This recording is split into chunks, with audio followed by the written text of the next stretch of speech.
آخر میں برباد۔ اس عمل کو کیا جائے جو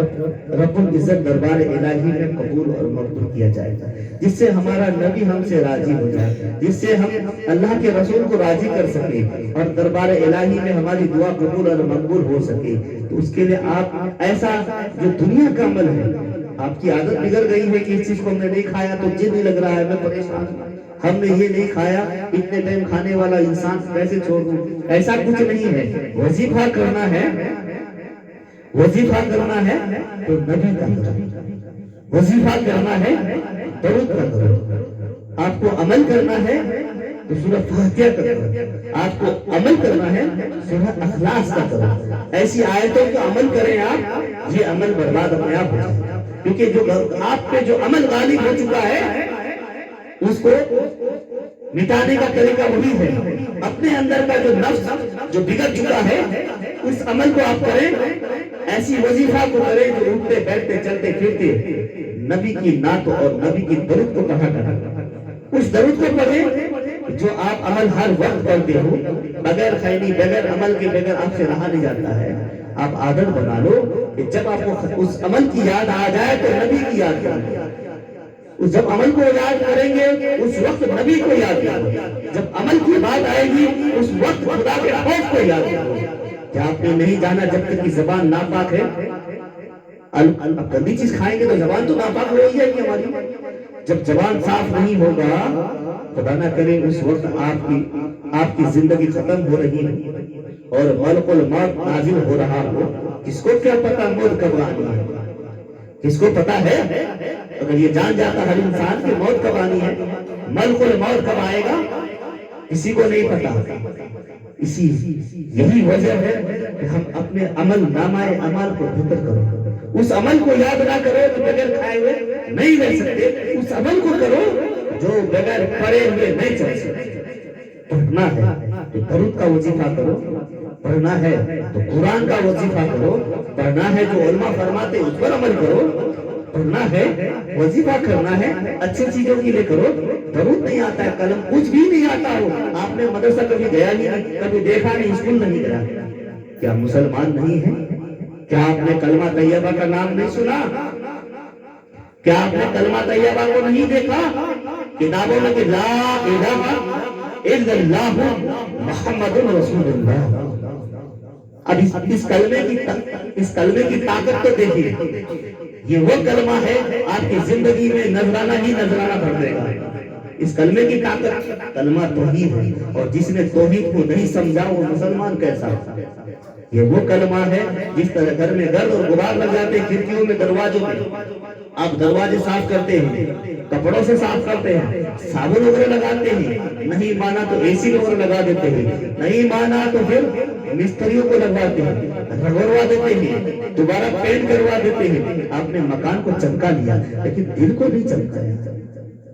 مکان کو چمکا لیا دل کو نہیں چمکایا۔ دل کو چمکانا ہو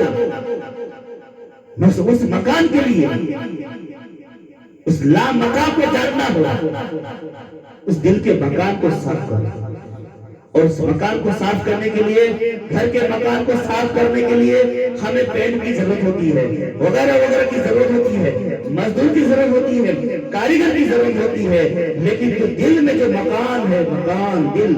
جس کو قلب کہتے ہیں، اس قلب میں جو سیاہ بیٹھا ہوا ہے اس کو صاف کیسے کرو گے؟ جب اب اس کی بات آتی ہے تو خدا کے احکامات کو جان لو، جو نبی نے فرما دیا ہے اس کو اپنا لو، یعنی اللہ اور اللہ کے رسول کی اطاعت کرنی ہے، آپ کو ان کی فرمان کو ماننی ہے، آپ کو اس کو فرما بردار بننا ہے، آپ کو فرما برداری کرنی ہے۔ تو نبی کی اس احکامات کو سینے میں سجا لیجئے، اور ہر وقت جب کوئی بات نہ آئے سمجھ میں، جب کوئی آیت نہ آئے سمجھ میں، جب کوئی آیتوں کو پڑھنا نہیں جانتے ہیں، ایک ہی بات سمجھ میں آ جائے کہ کلمہ توحید کو پڑھ کر اسلام کا سچا پکا مملک بنا لے۔ اس لیے کہتے ہیں ہر وقت آپ گھر کو صاف کرنے کے لیے ساری چیزیں اس حد تک چلے جاتے ہیں کہ جب تک کاریگروں کا کاریگری ختم نہ ہو جائے، لیکن دل کے قلب کو، اس دل کو صاف کرنے کے لیے یہ ایسی دوا ہے کہ جب کرو لا الہ الا اللہ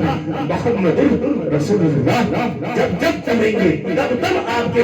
اندر کا سیدھا یعنی قلب سے وہ سارا سیدھا دور ہو جائے گا، آپ کے نفس کی صفائی ہو جائے گی، روم روم صاف ہو جائے گا۔ آپ کے نفس میں کوئی بھی اگر گرفتار کرنے کے لیے بیٹھا ہوا ہے، کوئی شیطان ہے، کوئی عاصمی کا اثر ہو، بد کا اثر ہو، اللہ رب العزت یہ یقین کامل ہے، یقین کامل کر لیجئے، اور یقین کامل کرنے کے بعد آپ اس بات کو جان اور پہچان لیجئے کہ کلمہ پڑھنے کی اتنی طاقت ہے، کلمہ پڑھ کر اتنی طاقت ہو سکتی ہے تو 5 گنا نماز پڑھنے سے کتنی طاقت ہوگی، 5 وقت خدا کی بارگاہ میں ہماری پیشانی جب جھکے گی کتنی طاقت ہوگی، 5 وقت اس قرآن کریم مسجد کو دیکھیں گے ہم، قرآن کریمہ کی تلاوت کریں گے ہم، تو اس وقت کتنی طاقت ہوگی، ہماری نگاہوں میں کتنی تاثیر ہوگی، ہماری زبانوں میں کتنی تاثیر ہوگی جب ہم قرآن جھوم جھوم کر پڑھیں گے، اعراض کے ساتھ پڑھیں گے اور وقت کے ساتھ 5 گنا نماز پڑھیں گے۔ سوچیں کتنی طاقت ہوگی، اب اتنی ساری ایک کلمے کی طاقت، یہ معمولی کوئی کلمہ نہیں ہے، پوری کائنات میں اگر پوری کائنات میں کوئی کھمبا ہے تو یہی ہے یہ کلمہ لا الہ الا اللہ محمد رسول اللہ، یہ وہی کلمہ ہے۔ پوری کائنات میں جتنے بھی ایمان والے ہیں اسی پر مستحید ہیں، جتنے اسلام کے رہبر ہیں اسی میں مستحید ہیں، اسی کے بل پر پوری کائنات چل رہی ہے۔ جس نے کلمہ نہیں جانا، جس نے کلمہ کو نہیں مانا یعنی توحید کو نہیں سمجھا، وہ واجب کیا جانے کا کہ توحید کیا ہے، اور توحید کو جب نہیں پڑھا تو وہ اسلام کا سچا پکا مبلغ نہیں ہوتا۔ بات سمجھ میں آ رہی ہے؟ کلمے کی طاقت اتنی بڑی طاقت ہے کہ یہ بیسک چیزیں چھوٹی بات ہے، میں آپ لوگ کے سامنے وہ بڑی چیزوں کو نہیں بتا رہا ہوں کہ میں سمجھ سکتا ہوں، کہ میری بات سمجھنے کے لیے اگر میں اس لحاظ میں چلا گیا تو بتانے کے لیے تو بہت ساری بات ہے کہ بہت سے لوگ سمجھ نہیں پاتے، بس بیسک چیزیں اس لیے سمجھا رہا ہوں کہ میری بات کو آپ سمجھیں کہ جس گھر میں نماز نہیں ہوتی یقین مانے وہ گھر شیطانوں کا ہوتا ہے۔ قبضہ تو آپ سوچتے ہو کہ میرا قبضہ ہے، نہیں، آپ کا قبضہ نہیں ہے۔ آپ کے گھر میں جتنے لوگ ہیں جو بے نمازی ہیں، لوگ کہتے ہیں شیطان چلائے، شیطان نہیں ہے، کچھ نہیں ہے، بیماری ہے۔ یہ بات آپ جان لیجئے، اور بڑے بڑے جو پیر لوگ جگہ جگہ بیٹھے یا بڑے بڑے علماء بیٹھے ہوئے ہیں، علماء جو مفتیہ کرام ہیں، علماء کرام ہیں، ان سے جا کر رابطہ کیجئے کہ ہمارے جسم پہ اس طرح کی تکلیف کیوں ہو رہی ہے، دوائی کھانے کے بعد بھی آسانی نہیں ہوتی ہے۔ اب جب آپ گھر میں نماز نہیں پڑھتے ہیں، جو عمل کرنے کے لیے کہا گیا اس پر آپ نے عمل نہیں کیا، اس عمل کو کیا جو آپ کے قلب نے کہا، اس عمل کو نہیں کیا جو نبی نے کہا،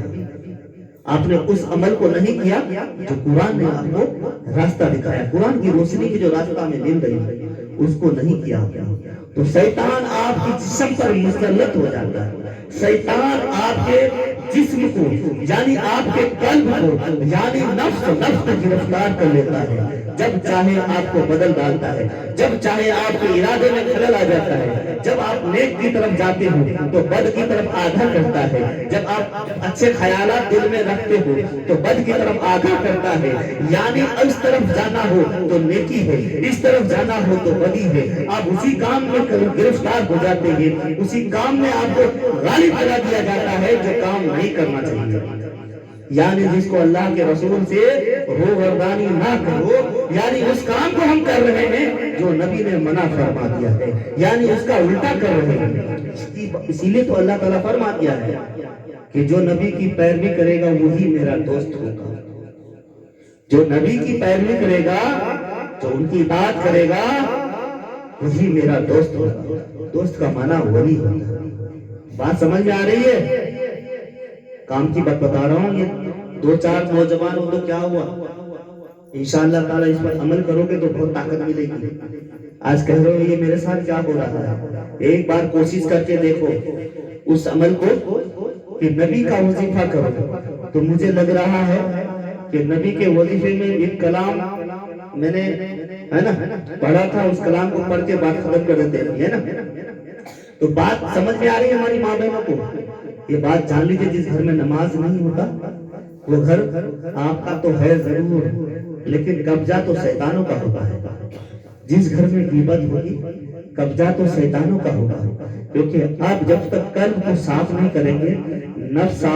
کی صفائی نہیں ہوتی، اور ان چیزوں کی صفائی کرنے کا طریقہ وہی ہے جو کلمہ طیبہ پڑھ لا الہ الا اللہ محمد